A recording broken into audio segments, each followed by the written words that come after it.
Welcome back to our channel simply studies with चैल्शा। तो आज की क्लास में हम एड्रेसिंग मोड को डिस्कस करेंगे। टोटल हम यहाँ पे 10 एड्रेसिंग मोड्स को कवर करेंगे विद एग्जांपल। ठीक है, काफी इंपॉर्टेंट आपका ये टॉपिक रहता है computer organisation and architecture syllabus में। अब अगर हम बात करें कि एड्रेसिंग मोड से एग्जाम में क्वेश्चन क्या आता है, तो यहाँ पे देखो कि एड्रेसिंग मोड से आपके जनरली दो क्वेश्चन बनते हैं। फर्स्ट क्वेश्चन बनता है एड्रेसिंग मोड के कैरेक्टरिस्टिक से या उसकी डेफिनेशन से, कि आपसे पूछ लिया जाएगा कि इन चार ऑप्शन में से कौन सी डेफिनेशन किस एड्रेसिंग मोड की है। सेकंड आपका बनता है इनके एग्जाम्पल से। एग्जाम्पल में क्या है, या तो आपको एक एग्जाम्पल दे दिया जाएगा, एक स्टेटमेंट दे दी जाएगी और आपको बताना होगा कि ये स्टेटमेंट कौन से एड्रेसिंग मोड की है, ये एग्जाम्पल किस मोड का है। या फिर आपको चार ऑप्शन मिलेंगे एंड फिर पूछा जाएगा कि इस एड्रेसिंग मोड का के लिए कौन सा एग्जाम्पल सही है। या फिर आपसे मैच दी फॉलोइंग में आ जाएगा, आपको मैच करना पड़ेगा कि कौन सा एड्रेसिंग मोड कौन सी स्टेटमेंट से रिलेटेड है। तो इस तरह से यहाँ पे तीन टाइप के क्वेश्चन बनते हैं। एक आपका कैरेक्टरिस्टिक से पूछ लिया जाएगा, दूसरा आपका एग्जाम्पल से आता है और तीसरा आपका मैच दी फॉलोइंग में आता है। ज्यादातर क्या होता है कि एड्रेसिंग मोड को मैच दी फॉलोइंग में पूछा जाता है। ठीक है, तो चलिए अब हम बात कर लेते हैं कि एड्रेसिंग मोड क्या होता है। तो addressing mode refers to the way in which the operand of an instruction is specified। अब ये हमें पता है कि इंस्ट्रक्शन क्या होता है। हमने स्टार्टिंग में ही डिस्कस किया था कि इंस्ट्रक्शन क्या होता है, इंस्ट्रक्शन फॉर्मेट क्या क्या होते हैं और इंस्ट्रक्शंस में कौन कौन से फील्ड होते हैं। तो आपको पता है कि एक ऑपकोड का फील्ड होता है, उसके बाद एक ऑपरेंड फील्ड होता है, एक मोड का भी फील्ड होता है। ठीक है, ये तीन हमारे पास जनरली क्या होते हैं, एक इंस्ट्रक्शन में फील्ड होते हैं। अब यहाँ पे आपका ऑपकोड, ऑपरेंड और मोड। ऑपकोड क्या होता है और कौन सा ऑपरेशन परफॉर्म होना है वो क्या है, आपका ऑपकोड है। उसके बाद यहाँ पे ऑपरेंड। ऑपरेंड का मतलब क्या है, ऑपरेंड में आपका डेटा भी हो सकता है, आपका रजिस्टर या फिर आपकी मेमोरी होगी। ऑपरेंड में क्या क्या होगा, आपकी रजिस्टर या मेमोरी, जो ये बताएंगे कि कौन से डेटा के ऊपर ऑपरेशन परफॉर्म करना है। इन सब बातों को हम पहले की क्लासेस में काफी डिटेलिंग में कवर करके आ चुके। ठीक है, तो अब यहाँ पे डायरेक्टली हम बात कर लेते हैं कि एक्चुअली में एड्रेसिंग मोड क्या करता है। तो जो एड्रेसिंग मोड होता है आपका use to define the address of data, कि जिस डेटा पे काम होने वाला है उस डेटा के एड्रेस को कौन डिफाइन करता है, एड्रेसिंग मोड डिफाइन करता है। सबसे सिंपल सी लैंग्वेज में अगर हम बात करें तो एड्रेसिंग मोड क्या करता है, आपका एड्रेस ऑफ डेटा को डिफाइन करता है।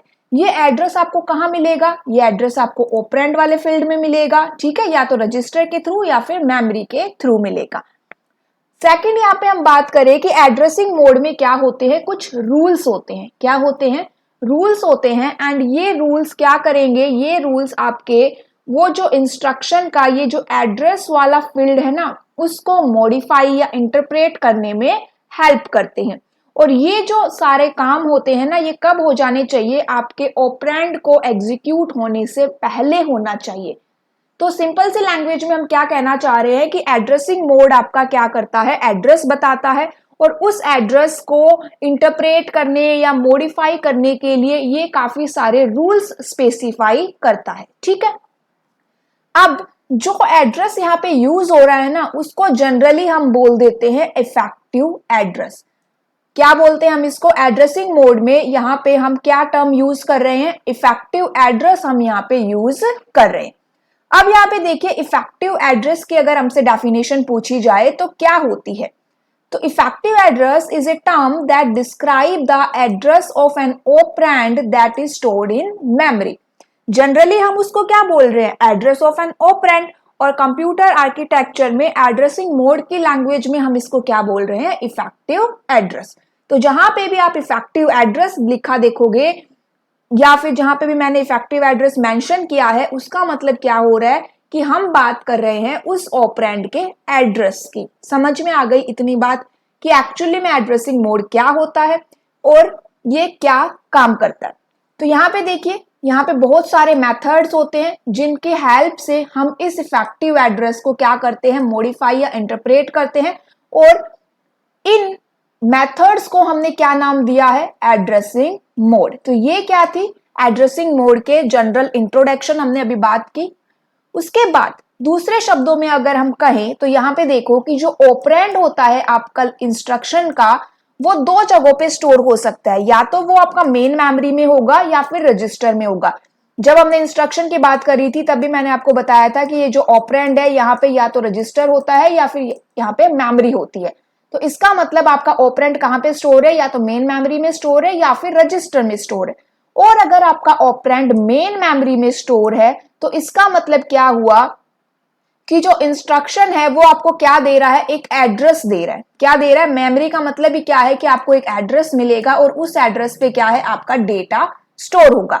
ये मेन मेमोरी है। मेन मेमोरी में हमने यहाँ पे क्या दे देते हैं, जैसे कि हमने 2050 दिया था, इसका मतलब क्या हुआ 2050 के ऊपर आपको क्या मिलेगा, इसका डेटा मिलेगा। ठीक है, अब हमारे पास बहुत सारे मेथड्स होते हैं जो ये ऑपरेंड एड्रेस को क्या करते हैं, स्पेसिफाई करते हैं, और इन्हीं डिफरेंट डिफरेंट मेथड्स को हमने क्या नाम दिया है, एड्रेसिंग मोड दिया है। तो अभी आपको अच्छे से समझ में आ गया होगा कि एड्रेसिंग मोड क्या होता है, क्या काम करता है, कैसे काम करता है। ठीक है, अब यहाँ पे देखिए एक प्रोसेस का मैंने यहाँ पे 6 स्टेप्स को मेंशन किया है कि जनरली में इसकी वर्किंग कैसी होती है।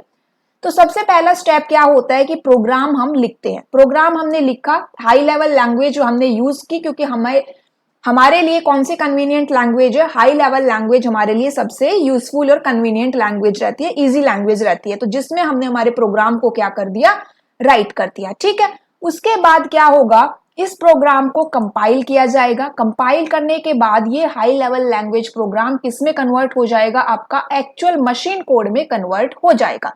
मशीन कोड का मतलब क्या हुआ कि ये 0 और 1 की लैंग्वेज में आपका डेटा कन्वर्ट हो गया है, क्योंकि कंप्यूटर को मशीन लैंग्वेज समझ में आती है। ठीक है, उसके बाद देखिए कि जो मशीन कोड है उसको क्या बोलते हैं कि इसके अंदर लो लेवल इंस्ट्रक्शंस इंक्लूड किए गए हैं। लो लेवल इंस्ट्रक्शंस का मतलब 0 और 1 के फॉर्म में यहाँ पे इंस्ट्रक्शंस इंक्लूड हुए हैं।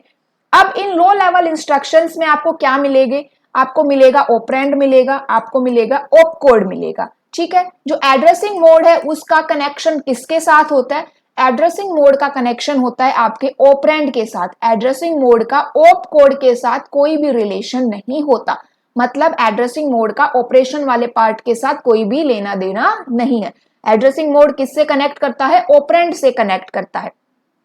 तो it basically focus on presenting the address of the operand in the instruction. तो ये क्या है, आपके 6 स्टेप्स है। ठीक है, समझ में आया।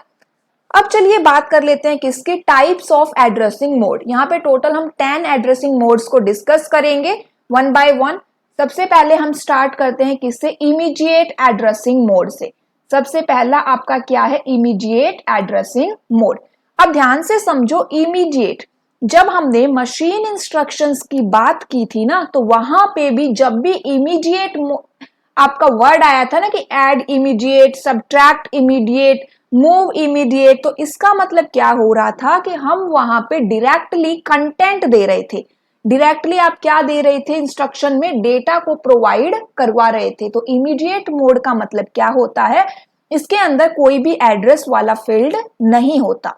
इसमें हम क्या करते हैं, इंस्ट्रक्शन में हम डायरेक्टली क्या दे रहे हैं, हमारे डेटा को प्रोवाइड करवा देते हैं। तो यहाँ पे देखिए ये क्या है, आपका ऑप कोड है, यहाँ पे ऑपरेंड है। ऑपरेंड वाले में क्या होगा, डायरेक्टली हमने डेटा यहाँ पे स्टोर किया है। एग्जाम्पल देख सकते हो, ऐड 05, इसका मतलब क्या हुआ कि यहाँ पे आपको ऐड करना है 05 डेटा को। किस में ऐड करोगे, एक्यूमुलेटर में ऐड करोगे, और डेटा कहाँ स्टोर हो जाएगा, एक्यूमुलेटर में स्टोर हो जाएगा। अभी आपको ये वाली जो स्टेटमेंट्स है ये समझ में आ रही होगी इनको कैसे रीड करते हैं, क्योंकि हमने मशीन इंस्ट्रक्शंस को अच्छे से कवर किया है जहां पे हमने इन स्टेटमेंट्स को रीड करना सीखा था। नेक्स्ट आता है आपका रजिस्टर मोड। अब यहाँ पे नाम से क्या पता चल रहा है, रजिस्टर मोड, मतलब कि यहाँ पे हमारा डेटा कहाँ पे स्टोर होगा, रजिस्टर के अंदर स्टोर होगा। आप इस फिगर से भी देख सकते हो कि आपने इंस्ट्रक्शन में क्या दिया है, रजिस्टर मेंशन कर दिया, एंड इस रजिस्टर में क्या होगा, आपका डेटा स्टोर होगा। एग्जाम्पल देखिए, ऐड बी। बी क्या है, आपका एक रजिस्टर है जहां पे आपका क्या रहेगा, डेटा स्टोर रहेगा। आपको क्या करना है, बी रजिस्टर के डेटा को एक्यूमुलेटर के साथ ऐड करना है, और डेटा कहां पे स्टोर हो जाएगा, एक्यूमुलेटर में स्टोर हो जाएगा। एक दूसरा एग्जांपल है यहाँ पे, मूव ए एक्स और सी एक्स। यहाँ पे हमने रजिस्टर पेयर यूज करे हैं। यहाँ पे देखिए 2 रजिस्टर हम यूज कर रहे हैं, एक है आपका ए एक्स और एक है आपका सी एक्स। क्या करना है आपको, सी एक्स और ए एक्स के कंटेंट को क्या करना है, ऐड करना है, और यहाँ पे डेटा कहां पे स्टोर होगा, आपका ए एक्स के अंदर स्टोर हो जाएगा। क्या ये बात याद रखनी है आपको रजिस्टर मोड में कि यहाँ पे आपका डेटा किस में स्टोर है, रजिस्टर में स्टोर है। तो यहाँ पे आपने डायरेक्टली रजिस्टर ही दिए हैं, एक रजिस्टर दिया है या दो रजिस्टर दे रहे हो या तीन रजिस्टर पे काम कर रहे हो, लेकिन काम किस पे करोगे आप, रजिस्टर पे ही काम करोगे। ठीक है, नेक्स्ट आता है आपका डायरेक्ट एड्रेस मोड या फिर absolute addressing mode. Direct addressing mode को हम क्या बोल देते हैं, एब्सोल्यूट एड्रेसिंग मोड बोल देते हैं। इसमें एक सिंबल यूज होता है, कई बार आपको एग्जांपल में ये सिंबल देखने को मिलेगा। स्टेटमेंट्स में क्या सिंबल मिलेगा आपको, ये स्क्वायर लार्ज ब्रैकेट्स का सिंबल अगर आपको देखने को मिले तो इसका मतलब हम डायरेक्ट एड्रेसिंग मोड को यूज कर रहे हैं। इसमें क्या कह रहा है कि हम इंस्ट्रक्शन में क्या देते हैं, हम इंस्ट्रक्शन में हमने इफेक्टिव एड्रेस दिया और इफेक्टिव एड्रेस में क्या है, आपका डेटा स्टोर है। मतलब यहां पे आपका इफेक्टिव एड्रेस किसके इक्वल है, effective address is equals to the address part of the instruction. Example के थ्रू यहाँ पे अगर हम समझे तो यहाँ पे आप एक्चुअली में क्या दे रहे हो, आप यहाँ पे मेमोरी दे रहे हो। डायरेक्ट एड्रेसिंग मोड में आप क्या दे रहे हो, मेमोरी दे रहे हो। और अगर आपको इफेक्टिव एड्रेस चाहिए तो यहाँ पे आपने क्या किया, इफेक्टिव एड्रेस में आपने दे दिया 2050। अब ये जो 2050 है ये क्या है, ये एक्चुअली में आपके डेटा का एड्रेस है। 2050 पे आपको क्या मिलेगा, डेटा मिलेगा। तो डायरेक्ट एड्रेसिंग मोड में हम क्या देते हैं, हम मेमोरी एड्रेस देते हैं। रजिस्टर मोड में क्या दे रहे थे आप, रजिस्टर दे रहे थे, आपका डेटा कहां पे स्टोर था, रजिस्टर में स्टोर था। इमीडिएट मोड के अंदर आपने डायरेक्टली अपना डेटा ही दे दिया। डायरेक्ट एड्रेसिंग मोड में आप क्या देते हो, अपने मेमोरी का एड्रेस देते हो और उस मेमोरी के एड्रेस पे क्या है, आपका डेटा स्टोर होता है। ये जो आपका मेमोरी का एड्रेस है, जनरली हम 2050 लिख रहे हैं, इसको स्क्वायर लार्ज ब्रैकेट्स में भी लिखते हैं। तो आपको कहीं पर ये इस तरह से अगर आपको मिले कि स्क्वायर लार्ज ब्रैकेट्स 2050, इसका मतलब क्या हुआ कि इफेक्टिव एड्रेस की बात हो रही है और इस 2050 पे आपको वो डेटा मिलेगा। तो यहां पे देखिए, in a branch type instruction the address field specifies the actual branch address. Branch type instructions कौन से होते हैं, जो हम लूप इंस्ट्रक्शंस की बात करते हैं ना, हमने ब्रांच इंस्ट्रक्शंस को भी हमने डिस्कस किया था लास्ट क्लासेस में। तो ब्रांच इंस्ट्रक्शंस को आप लूप इंस्ट्रक्शंस भी बोल देते हो। ठीक है, अब यहाँ पे एग्जांपल हमने देख लिया कि ये सिंपल आपका एग्जांपल है LDA 2050, मतलब कि load the content of memory location 2050 to register accumulator. Second यहाँ पे एग्जांपल देखिए ऐड AL, और यहाँ पे देखिए स्क्वायर लार्ज ब्रैकेट्स में हमने मेमोरी का एड्रेस दिया है 0301। मैंने आपको दोनों तरह से लिख के दिखाया है कि अगर सिंबल की बात हो तो आपको वो स्क्वायर लार्ज ब्रैकेट यूज करके देगा, इसका मतलब डायरेक्ट एड्रेसिंग मोड की बात हो रही है। तो यहाँ पे हमें क्या करना है, ऐड करना है इस 0301 के ऊपर जो भी डेटा मिलेगा उस डेटा को किससे ऐड करना है, यहाँ पे AL के साथ ऐड करना है। ठीक है, अब नेक्स्ट आता है आपका indirect addressing mode. Indirect addressing mode क्या होता है, तो इसको समझो। ऊपर वाला क्या था, डायरेक्ट एड्रेसिंग मोड, मतलब कि आपने वहां पे जो मेमोरी एड्रेस दिया वहीं पे क्या था, आपका डेटा था। ठीक है, इनडायरेक्ट एड्रेसिंग मोड के अंदर क्या होता है कि यहाँ पे पहली बात तो सिंबल कौन से यूज होते हैं, एट द रेट और पैरेंथेसिस। कौन से सिंबल यूज होते हैं, एट द रेट और पैरेंथेसिस। अब इसको समझो कि यहाँ पे हमने क्या दिया है, इसका मतलब क्या है कि इसमें भी आप दे रहे हो एड्रेस ही, इसमें भी आपको क्या देना है, एड्रेस ही देना है, लेकिन इनडायरेक्टली देना है।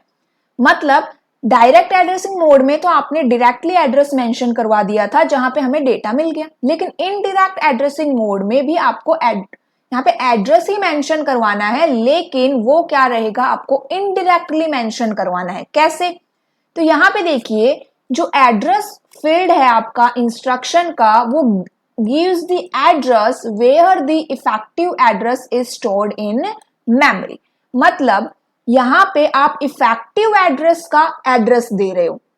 देखो पहली बात तो ये समझो कि इफेक्टिव एड्रेस क्या है, इफेक्टिव एड्रेस के ऊपर ही आपका काम होगा, है ना। इफेक्टिव एड्रेस पे क्या होगा, आपका काम होगा, क्योंकि इफेक्टिव एड्रेस हम किसको बोल रहे हैं, एड्रेस ऑफ डेटा को।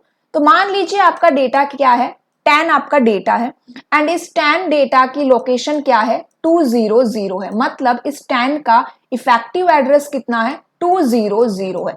अगर मैंने डायरेक्टली यहाँ पे 200 मेंशन कर दिया तो इसका मतलब ये डायरेक्ट एड्रेसिंग मोड हो गया। लेकिन मैं यहाँ पे कह रही हूं कि इसमें आपको 200 डायरेक्टली नहीं देना, आपको घूम फिर के जाना है। कैसे जाना है कि यहाँ पे आप पहले इस इफेक्टिव एड्रेस इस 200 का क्या दोगे, इसको भी कहीं पे दोगे। जैसे कि मान लीजिए आपने यहाँ पे एक रजिस्टर यूज किया और वो रजिस्टर रेफर कर रहा है इस इफेक्टिव एड्रेस को। आप कहाँ गए, पहले इस रजिस्टर पे गए, फिर इस रजिस्टर में आपको क्या मिला, एक 200 का एड्रेस मिला, फिर आप उस 200 के एड्रेस पे गए और फिर आपको क्या मिला, आपका डेटा मिला। तो समझ में आया, ये क्या हो गया, इनडायरेक्ट एड्रेसिंग मोड हो गया। अब यहाँ पे देखिए सिंबल हम कौन से यूज कर रहे हैं, @ और पैरेंथेसिस। ठीक है, यहाँ पे हम क्या कर रहे हैं, एक्चुअली में आप पहले यहाँ आ रहे हो फिर यहाँ आ रहे हो, मतलब टोटल कितने रेफरेंसेस यूज हो रहे हैं, यहाँ पे टोटल 2 रेफरेंस यूज हो रहे हैं। पहला रेफरेंस तो आपको क्या है, पहले तो आपको इफेक्टिव एड्रेस को फाइंड आउट करना पड़ेगा, और फिर सेकंड रेफरेंस का मतलब क्या हुआ कि आप डेटा एक्सेस कर रहे हो। मतलब यहाँ पे 2 स्टेप यूज हो रहे हैं। फर्स्ट स्टेप में आपने क्या किया, इफेक्टिव एड्रेस को फाइंड आउट किया, और फिर सेकंड स्टेप में क्या किया, आपने अपने एक्चुअल डेटा को फाइंड आउट किया। तो इनडायरेक्ट एड्रेसिंग मोड में कितने रेफरेंस यूज होते हैं, 2 रेफरेंसेस यूज होते हैं। ठीक है, अब यहाँ पे देखिए कि इनडायरेक्ट मोड भी कितने टाइप के होते हैं, 2 टाइप के होते हैं। अब 2 टाइप का कैसे हो गया कि यहाँ पे मान लीजिए मैंने अभी आपको बताया कि रजिस्टर है, तो इसका मतलब क्या हुआ कि इफेक्टिव एड्रेस आपको कहां से मिल रहा है, रजिस्टर से मिल रहा है। तो ये क्या हो गया, रजिस्टर इनडायरेक्ट एड्रेसिंग मोड हो गया। लेकिन अगर यहाँ पे रजिस्टर यूज ना करके मेमोरी यूज की जाए कि इस इफेक्टिव एड्रेस को आपको कहां से मिल रहा है, इस मेमोरी से मिल रहा है, तो इसका मतलब ये मेमोरी इनडायरेक्ट एड्रेसिंग मोड हो गया। क्योंकि ऑपरेंड है ना, ऑपरेंड में आप या तो रजिस्टर डालोगे या फिर मेमोरी डालोगे। तो अगर रजिस्टर डाल दिया तो इसका मतलब वो रजिस्टर इनडायरेक्ट एड्रेसिंग मोड है, अगर मेमोरी को यूज कर लिया तो इसका मतलब वो मेमोरी इनडायरेक्ट एड्रेसिंग मोड है। समझ में आ गया ना, इनडायरेक्ट एड्रेसिंग मोड। अब यहाँ पे देखिए ये रजिस्टर इनडायरेक्ट एड्रेसिंग मोड है, जैसे आप यहाँ पे देख सकते हो ऑप कोड है ये, एंड यहाँ पे आपने रजिस्टर यूज किया, इस रजिस्टर से आपको इफेक्टिव एड्रेस मिला, फिर इस इफेक्टिव एड्रेस से आपको क्या मिल रहा है, ऑपरेंड मिल रहा है, मतलब कि आपका डेटा मिल रहा है। अब ये क्या है, रजिस्टर सेट है। ठीक है, इन रजिस्टर सेट में क्या है, यहाँ पे इस वाले रजिस्टर में आपका इफेक्टिव एड्रेस स्टोर है। एग्जाम्पल देखिए, एड MAR, इसका मतलब क्या हुआ कि आपको डेटा ऐड करना है whose address is stored in register AR। मतलब यहां पे आपको क्या मिलेगा, इस AR के अंदर आपको एक एड्रेस मिलेगा और उस एड्रेस में आपको क्या मिलेगा, डेटा मिलेगा। तो आपको डेटा ऐड करना है whose address is stored in register AR। तो ये क्या था, आपका रजिस्टर इनडायरेक्ट एड्रेसिंग मोड था। और आप सिंपल सी भाषा में कहो तो यहाँ पे ये पॉइंटर की तरह वर्क कर रहा है। पॉइंटर समझ में आता है ना, जो हम सी लैंग्वेज में डिस्कस करते हैं, C++ लैंग्वेज में, इस पॉइंटर क्या करता है, पॉइंटर भी एड्रेस को ही स्टोर करता है। पॉइंटर वेरिएबल के एड्रेस को स्टोर करता है और उस वेरिएबल के एड्रेस में आपको क्या मिलता है, एक्चुअल डेटा मिलता है। तो इसीलिए यहाँ पे ये क्या काम कर रहा है, एक पॉइंटर की तरह काम कर रहा है। ठीक है, समझ में आया। नेक्स्ट यहाँ पे देखिए, आप इस तरह से भी इसको यूज कर सकते हो कि हम पैरेंथेसिस या @ मैंने बताया आपको 2 सिंबल यहाँ पे यूज होते हैं, तो आपको यहाँ पे इंस्ट्रक्शन इस तरह से भी मिल सकता है कि लोड x3 x2। इसका मतलब क्या हुआ कि यहाँ पे आपको लोड करना है, क्या करोगे, load the instruction that are present at memory location that are contained by x2 register in the x3 register। मतलब इस x2 रजिस्टर के ऊपर जो भी डेटा यहां से आपको मिलेगा वो कहां पे लोड करना है, आपको x3 रजिस्टर के अंदर लोड करना है। ठीक है, यहाँ पे ये क्या है, आपका x3 है। फिर आपका मेमोरी इनडायरेक्ट एड्रेसिंग मोड हो गया। ये भी मैंने आपको बताया कि ऊपर कैसे कोड में ऑपरेंड में आपको मेमोरी मिलेगी, तो मेमोरी एड्रेसिंग मोड हो गया। एग्जांपल देख लीजिए, यहाँ पे लोड R1 और यहाँ पे अब रजिस्टर ना यूज करके आपने यहाँ पे क्या मेंशन करी है, मेमोरी मेंशन करी है। इसी तरह से आप @ भी यूज कर सकते हो। ठीक है, तो आपको सिंबल पता होने चाहिए कि कौन से सिंबल किस एड्रेसिंग मोड में यूज होते हैं। इससे क्या होता है, उनको आइडेंटिफाई करने में ईजी रहता है। तो यहाँ पे इनडायरेक्ट एड्रेसिंग मोड हमने समझा। इनडायरेक्ट एड्रेसिंग मोड को 2 टाइप में डिवाइड किया गया है, एक है रजिस्टर इनडायरेक्ट एड्रेसिंग मोड और एक है मेमोरी डायरेक्ट, रजिस्टर इनडायरेक्ट और एक है मेमोरी इनडायरेक्ट। रजिस्टर इनडायरेक्ट में क्या है, आपका जो ऑपरेंड है वहां पे आप रजिस्टर को यूज करोगे, फिर उस रजिस्टर से आपको इफेक्टिव एड्रेस मिलेगा और फिर वहां से आपको अपना डेटा मिलेगा। मेमोरी इनडायरेक्ट एड्रेसिंग मोड में क्या है, आप यहाँ पे मेमोरी यूज करोगे, इस मेमोरी से आपको इफेक्टिव एड्रेस मिलेगा एंड देन आपको डेटा मिलेगा। सिंबल की अगर हम बात करें तो पैरेंथेसिस यूज होती है और @ यूज होता है। डायरेक्ट एड्रेसिंग मोड में कौन से सिंबल यूज हो रहे थे, आपके स्क्वायर लार्ज ब्रैकेट यूज हो रहे थे। ठीक है, नेक्स्ट आता है इसमें हमारा इम्प्लिसिट या इम्प्लाइड मोड। कौन सा है आपका इम्प्लिसिट या इम्प्लाइड मोड। इसके अंदर क्या होता है, इस मोड के अंदर ना हम एड्रेस नहीं देते। क्या नहीं देते, आप इंस्ट्रक्शन के अंदर अपने डेटा का एड्रेस नहीं देते। तो फिर क्या होगा, इसके अंदर हम वो इंस्ट्रक्शंस को एग्जीक्यूट करते हैं जिसमें क्या है, वो इंस्ट्रक्शन के अंदर ही क्या हो, आपका एड्रेस ऑटोमेटिकली उसके अंदर मेंशन हो। जैसे कि यहाँ पे CM में, इसमें क्या हुआ कि कॉम्प्लीमेंट करना है आपको, किसका कॉम्प्लीमेंट करना है, A का, मतलब एक्यूमुलेटर का। ये क्या है, ये सिंगल इंस्ट्रक्शन ही काफी है खुद को एग्जीक्यूट करवाने के लिए। तो ये क्या हो गया, आपका इम्प्लिसिट मोड हो गया। ऑटो इंक्रीमेंट एड्रेसिंग मोड क्या होता है। अब ऑटो इंक्रीमेंट एड्रेसिंग मोड है, सिंपल से है कि इसमें क्या है, आपका इंक्रीमेंट होगा, जो रजिस्टर है उसमें क्या होगा, यहाँ पे इंक्रीमेंट होगा। अब यहाँ पे देखिए कैसे इंक्रीमेंट होगा कि content present in the register is initially incremented and then the content that is incremented in the register is used in the form of an effective address। तो यहाँ पे हम क्या करवा रहे हैं, आपका इंक्रीमेंट यहाँ पे करवा रहे हैं। अब यहाँ पे देखो, effective address of the operand is the content of A register.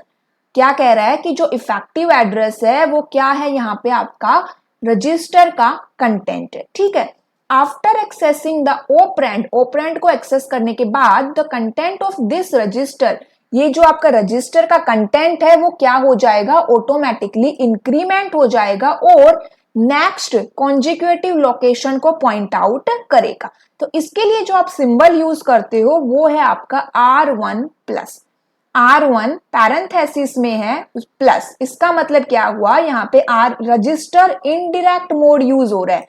कौन सा मोड यूज हो रहा है, R1 पैरेंथेसिस में है, इसका मतलब यहाँ पे register indirect addressing mode use हो रहा है। मान लीजिए ये प्लस नहीं है, तो ये कौन सा मोड हो गया, ये आपका रजिस्टर इनडायरेक्ट मोड हो गया ना।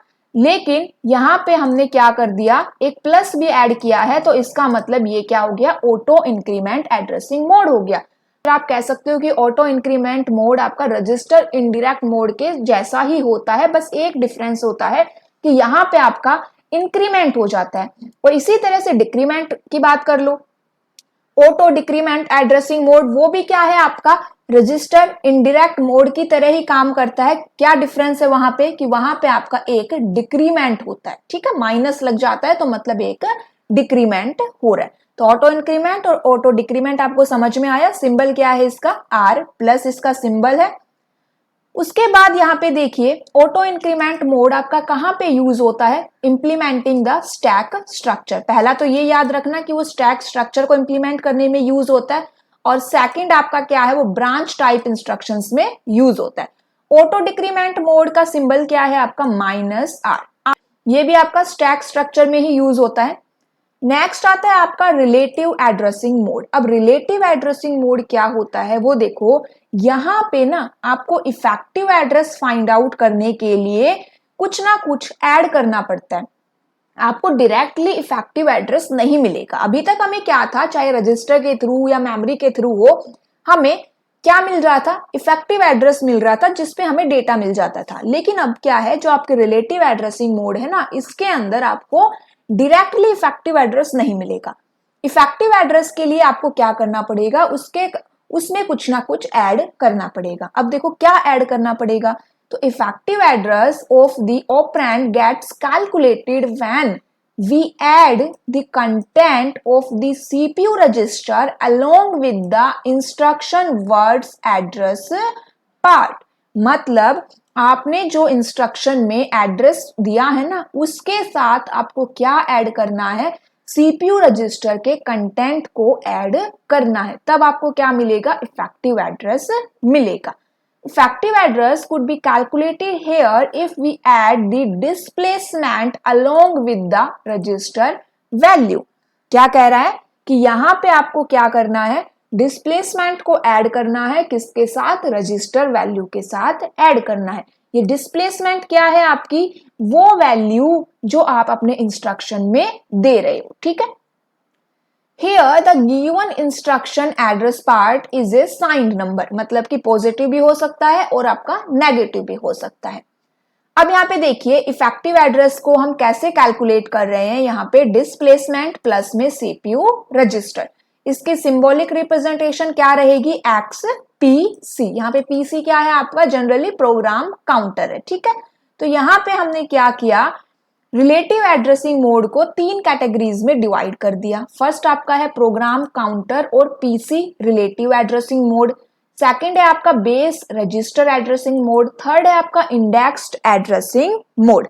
तो अगर हम बात करें कि program counter relative addressing mode, तो इसके अंदर क्या होगा, आपके प्रोग्राम काउंटर का जो कंटेंट है वो ऐड किया जाएगा किसमें, address part of the instruction. तब आपको क्या मिलेगा, इफेक्टिव एड्रेस मिलेगा। प्रोग्राम काउंटर एड्रेसिंग मोड में हम क्या करते हैं, content of program counter is added to the address part of the instruction, ठीक है, to obtain the effective address. अब यहाँ पे नेक्स्ट क्या है आपका, बेस रजिस्टर एड्रेसिंग मोड। इसमें हम बेस रजिस्टर को ऐड करेंगे, ठीक है। यहाँ पे प्रोग्राम काउंटर का कंटेंट ऐड हो रहा था, बेस रजिस्टर वाले में बेस रजिस्टर के कंटेंट को ऐड किया जाएगा। फिर इंडेक्स्ड एड्रेसिंग मोड की अगर हम बात करें तो यहाँ पे आपके इंडेक्स रजिस्टर के कंटेंट को ऐड किया जाएगा। तो एक्चुअली में ये तीनों किसके टाइप हैं, आपके रिलेटिव एड्रेसिंग मोड की ही टाइप है। इनको थोड़ा और देख लेते हैं हम। यहाँ पे देखिए इंडेक्स मोड, इसमें क्या है आपका, content of an index register is added to the address part of the instruction to obtain the effective address. अब ये इंडेक्स रजिस्टर क्या होता है, आप भी समझते होंगे, जब आप यहाँ पे कोई भी बुक रीड करते हो या कोई पीडीएफ रीड करते हो जिसके अंदर आपको पूरा इंडेक्स मिला हुआ है, टेबल ऑफ कंटेंट मिलता है, तो उस टेबल ऑफ कंटेंट से या उस इंडेक्स से आपको पता चल जाता है कि आपको कौन से टॉपिक पे जाना है, कौन से पेज नंबर पे जाना है। तो इंडेक्स में क्या होती है, आपको और ज्यादा इंफॉर्मेशन मिलती है, ठीक है। आपको पता है कि आपको भाई कंप्यूटर आर्किटेक्चर रीड करनी है और आपने इंडेक्स में देखा कि वो 20 पेज से स्टार्ट है, तो आप क्या करोगे, कंप्यूटर आर्किटेक्चर प्लस 20, आप क्या करोगे, डायरेक्टली अब इन दोनों को मिला के आपको अपना ओरिजिनल इफेक्टिव एड्रेस मिल जाता है। तो इसी तरह से यहाँ पे इंडेक्स मोड काम करता है। इंडेक्स रजिस्टर क्या है, यहाँ पे एक स्पेशल सीपीयू रजिस्टर है, वैसे ही बेस रजिस्टर भी एक सीपीयू रजिस्टर है, प्रोग्राम काउंटर भी एक सीपीयू रजिस्टर है, that contains an index value. The address field of the instruction, और जो इंस्ट्रक्शन का एड्रेस फील्ड है ना यहाँ पे, उसमें हम क्या कर रहे हैं, बिगिनिंग एड्रेस दे रहे हैं। Defines the beginning address of A data array in memory. कहां पे यूज हो रहा है, ध्यान रखना, ये आपका एरे में यूज होता है। Index addressing mode is very helpful whenever the instruction in a program access an array or large range of memory address. Effective address in such a mode is generated when we add a constant to the content of the register. Constant क्यों लिखा गया है, क्योंकि जो index है वो constant value ही होगी, तो इसीलिए यहाँ पे constant लिखा है। Register content doesn't ever change. Symbolic representation क्या है इसकी, एक्स आर है। यहाँ पे इफेक्टिव एड्रेस कैसे मिलेगा, एक्स प्लस में आर। एग्जाम्पल देखिए, मूव ए एक्स, यहाँ पे square large brackets S I plus 05। अब यहाँ पे इंडेक्स रजिस्टर होते हैं आपके, एक तो होता है एस आई, एक होता है डी आई। हमने यहाँ पे एस आई यूज किया, मतलब कि एस आई के कंटेंट को हमने किस में ऐड कर दिया, डिस्प्लेसमेंट में। यहाँ पे आपने डिस्प्लेसमेंट दिए 8 बिट और 16 बिट। 8 बिट का मतलब यहाँ पे आपने डेटा दिया है, और 16 बिट का मतलब यहाँ पे आप कोई मेमोरी एड्रेस यूज कर रहे हो। या हम पहले की क्लासेस में देख चुके हैं कि 8 बिट और 16 बिट क्या होते हैं। तो यहाँ पे क्या हुआ, यहाँ से आपको अपना इफेक्टिव एड्रेस मिलेगा। उसके बाद यहाँ पे मूव करवाना है आपको उसके डेटा को, किसमें, AX में मूव करवाना है। अब यहाँ पे नेक्स्ट आता है बेस एड्रेसिंग मोड।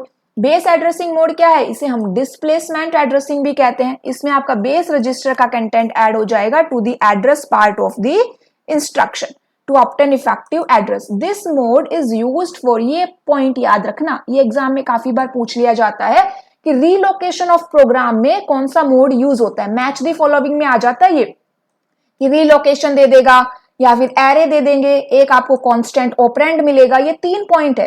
तो अगर रीलोकेशन की बात हो तो बेस एड्रेसिंग मोड है, एरे की बात हो तो इंडेक्स एड्रेसिंग मोड है, और कांस्टेंट ऑपरेंड की अगर बात हो तो आपका जनरली प्रोग्राम काउंटर या फिर हम कहें कि रिलेटिव एड्रेसिंग मोड होता है। ठीक है, एक क्वेश्चन है यहाँ पे देखिए कि मैच करना है आपको इन स्टेटमेंट्स को। अब ये A1 is equals to BJ, second है आपकी while square large brackets pointer A plus plus, third है आपकी int temp is equals to pointer x। तो यहाँ पे सबसे सिंपल सा आपको समझ में आ रहा है कि A प्लस प्लस ये क्या है, इंक्रीमेंट हो रहा है, तो ये तो हो गया ऑटो इंक्रीमेंट, है ना। ये क्या हो गया आपका ऑटो इंक्रीमेंट हो गया। सेकंड आपका यहाँ पे क्या यूज हो रहा है, पॉइंटर x। अब ये पॉइंटर x किस में यूज होता है, तो यहाँ पे देखिए पॉइंटर आपका किस में यूज करते हैं, इनडायरेक्ट के अंदर, तो ये इसमें चला जाएगा और ये क्या है आपकी इंडेक्स्ड एड्रेसिंग मोड है, ठीक है। तो इसका आंसर क्या रहेगा, फर्स्ट का B, सेकंड का C, थर्ड का A। तो यहाँ पे हमने हमारे एड्रेसिंग मोड को कंप्लीट कर लिया है, ठीक है। नेक्स्ट क्लास में हम नेक्स्ट एक इंपॉर्टेंट टॉपिक्स को कवर करेंगे। क्लास अच्छी लगी तो जरूर शेयर करना। Thank you.